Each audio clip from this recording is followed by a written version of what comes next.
کھلے گناہ چھوڑ دو. کتنے تعجب کی بات ہے, ہم رب کی بات ماننے کو تیار ہیں, رب کی بات ماننے کو تیار ہیں, کہ یہ جو ہمارا حال ہے یہ ہماری نگاہوں کے سامنے, یہ ہماری تباہیاں ہمیں خود اس بات پر متوجہ ہونے کے لیے کہہ رہی ہیں کہ ذرا اپنی تباہی کے اسباب پر غور کرو. تو آج ہی کر رہا تھا, قرآن کہتا ہے وَلَوْ أَعْجَبَكَ كَثْرَةُ الْخَبِيثِ فَاتَّقُوا اللَّهَ يَا أُولِي الْأَلْبَابِ, اے عقل والو اللہ سے ڈرتے رہو.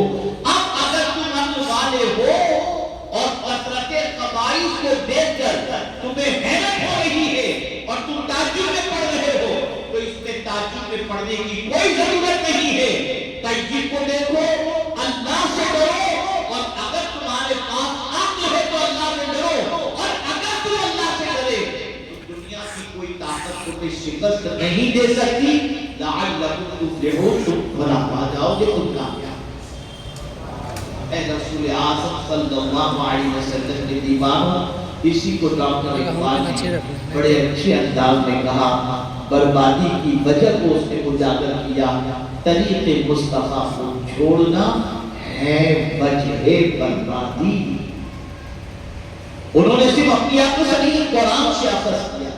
فَلْيَحْذَرِ الَّذِينَ يُخَالِفُونَ عَنْ أَمْرِهِ أَن تُصِيبَهُمْ فِتْنَةٌ أَوْ يُصِيبَهُمْ عَذَابٌ أَلِيمٌ.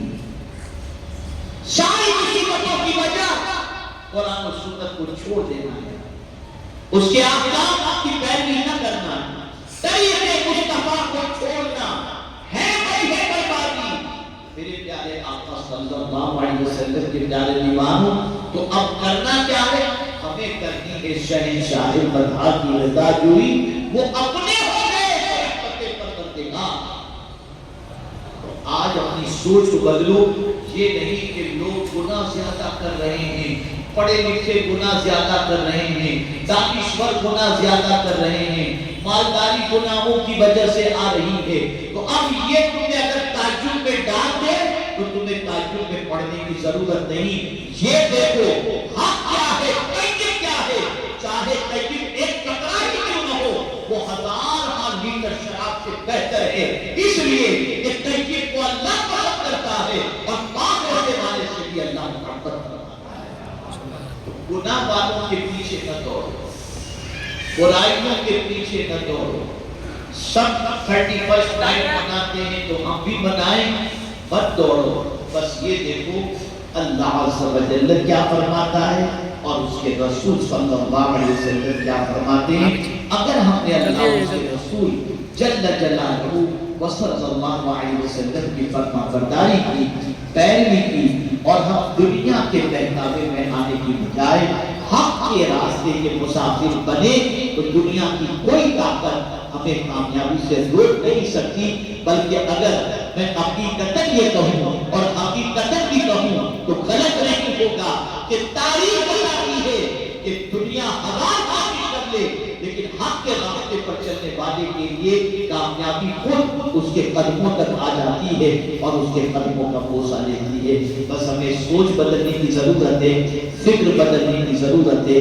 کثرت کو نہ دیکھو, حق کو دیکھو, سچائی کو دیکھو, دین کو دیکھو. انشاءاللہ اس پر عمل کریں گے تو دنیا بھی سنور جائے گی اور آخرت بھی سنور جائے گی. انہی کلمات خیر پر میں اپنی گفتگو کو ختم کرتا ہوں. اللہ عز و جل ہم سب کو صراط مستقیم کا راہی بنائے اور پروردگار انبیاء, صدیقین, شہداء اور صالحین کے راستے پر چلنے والا بنائے, اور پروردگار جل جلالہ ان کے راستوں پر چلنے سے بچنے کی توفیق عطا فرمائے جن پر اللہ کا غضب نازل ہوا اور جو گمراہ ہوئے. وما علینا الا البلاغ المبین. السلام علیکم ورحمۃ اللہ وبرکاتہ. سبحان اللہ, سبحان اللہ. اللہ رب العزت ہمیں حضور امیر سنی دعوت اسلامی کے ناصرانہ کلمات پر عمل کی توفیق عطا